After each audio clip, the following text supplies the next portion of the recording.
ایک ظالم 99 آدمی کو قتل کیا، جبکہ ایک آدمی قتل کرنے والا جہنمی ہے۔ قرآن نے کہا من قتل مؤمنا متعمدا فجزاؤہ جہنم، جس نے کسی مومن کو جان بوجھ کے قتل کر دیا وہ دائمی جہنمی ہے۔ سمجھ رہے؟ اور یہ آدمی 99 آدمی کا قاتل آیا ہے، سمجھ رہے؟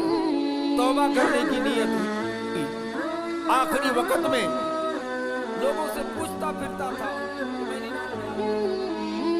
زنا بھی کر چکا ہوں، اللہ مجھ کو معاف کرے گا۔ ایک مولانا سے فتویٰ پوچھنے کے لیے آیا کہ مولانا میں زنا بہت کر چکا ہوں، 99 آدمی کو قتل کیا ہوں، اب نہیں کروں گا، میں توبہ کرنا چاہتا ہوں، مجھے اللہ معاف کرے گا کہ نہیں؟ لیکن یاد رکھے مولانا میں شرک نہیں کیا ہوں، اللہ کے علاوہ دوسرے کو خدا نہیں مانا ہوں، مجھے اللہ معاف کرے گا کہ نہیں بتا دیجیے۔ مولانا غصے سے بولے کہ 99 آدمی کا قاتل ہو، زناکار ہو، ڈاکو ہو، چور ہو، تمہیں اللہ کبھی معاف نہیں کرے گا۔ غصے سے آدمی تلوار نکالا، مولانا کو بھی 2 ٹکڑے کر کے ذبح کر۔ تو اب تو 99 آدمی کا قاتل تھا، اب 100 ہو گیا۔ جب مولانا نے فتویٰ دیا ان کو بھی 2 ٹکڑا کر کے قتل کر دیا، ختم، 100 ہو گیا۔ اب کہہ رہا ہے کہ اس سے بھی کوئی بڑا مولانا ہے علاقے میں؟ لوگوں نے کہا موسیٰ نبی کا دور تھا، حضرت موسیٰ علیہ السلام زندہ ہے، وہاں چلے جائیں۔ چلنے لگے، چلتے چلتے موسیٰ کے گھر سے قریب ہو گئے۔ قریب ہوتے ہی گھوڑے پہ سوار ہو کے چل رہا تھا، حضرت ملک الموت تشریف لائے، اللہ کا حکم ہو گیا، روح قبض کر دیا، کہا مجھ کو گھوڑی سے اترنے کا مہلت دی جائے، کہا نہیں، یہی جان قبض کر لیں، روح کو نکال لیں۔ مر گیا وہ آدمی، 100 آدمی کا قاتل، زناکار آدمی مر گیا۔ اب روح کو لے کر فرشتے لے جائیں گے کہاں؟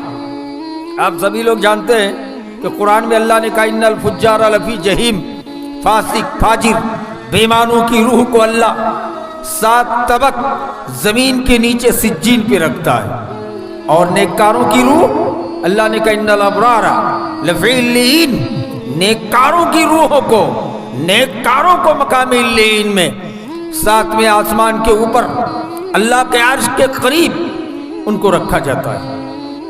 اب جنت کے فرشتے کہنے لگے کہ اس آدمی کی روح کو جنت لے جانے دیجیے۔ کہا کیوں؟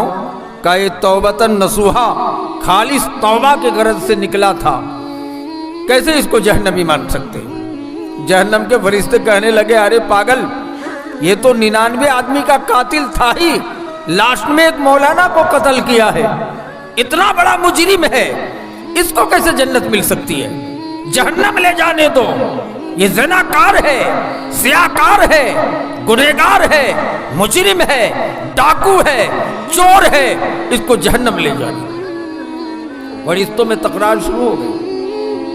اللہ نے کہا جبریل امین جا کر کے زمین کی پیمائش کرو، اگر یہ ظالم آدمی موسیٰ کے گھر سے زیادہ قریب ہے تو ان کو جنت جانے کا حکم دو، اگر یہ اپنے گھر سے زیادہ قریب ہے تو جہنم جانے کا حکم دو۔ اب آمین بلایا گیا۔ کون آمین؟ جبریل امین۔ زمین کی پیمائش کی گئی، موسیٰ کے گھر سے ماتر 5 کلومیٹر، اور اپنے گھر سے چل چکے تھے 15 کلومیٹر، تو کن کے گھر سے زیادہ قریب ہو؟ موسیٰ کے گھر سے نا، اپنے گھر سے 15 کلومیٹر چل چکے تھے۔ جبریل امین نے پورا رپورٹ اللہ کو دیا، اللہ نے کہا ان کو جنت جانے کا حکم دو۔ کیوں؟